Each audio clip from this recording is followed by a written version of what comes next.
ଦେଖ ଏଇ ଯେ ଦେଖୁଛନ୍ତି ଏମାନେ ସବୁ ଯେମିତି ଗୁଛେଇକି ବସି ନାହାନ୍ତି ୟାକୁ ଘୋଡେଇବା ପାଇଁ ଆମେ ଗୋଟେ ବାଡି ବନେଇଛୁ। ଏଇ ଗୁଛେଇକି ବସିବା ଫଳରେ ଏମାନେ କଣ କରିବେ ନା ଯିଏ ତଳେ ରହିଯିବ ସେ ମରିଯିବ। ତ ଘୋଡେଇବା ପାଇଁ କଣ କରିବେ ଗୋଟେ ବାଡି ବନେଇବେ। ଆପଣ ଯୋଉ ହିସାବରେ ବନେଇ ପାରିବେ ସେମାନେ ଆବାଜ କରିବା ଦରକାର। ଏମିତି ଗୋଟେ ବାଡି ବନେଇବେ। ବାଡିରେ କଣ କରିବେ ନା ଏମିତି କଣ ଘୋଡେଇବେ।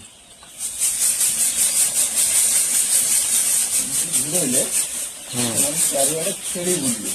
ଆଉ ଏମିତି ଖେଳି ବୁଲିବା ଦରକାର। ଆଉ ଯିଏ ରଖିକି ଯଦି ଚାପିଯିବ ସେ ମରିଯିବ। ଏପଟେ ଦେଖ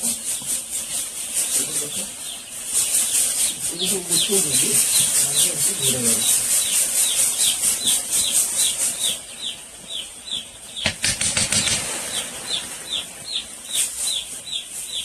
ଏମିତି ପ୍ରପର ଘୋଡେଇବେ।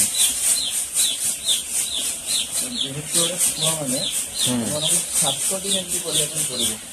7 ଦିନ ସବୁଠୁ ଡିଫିକଲ୍ଟ ପିରିୟଡ।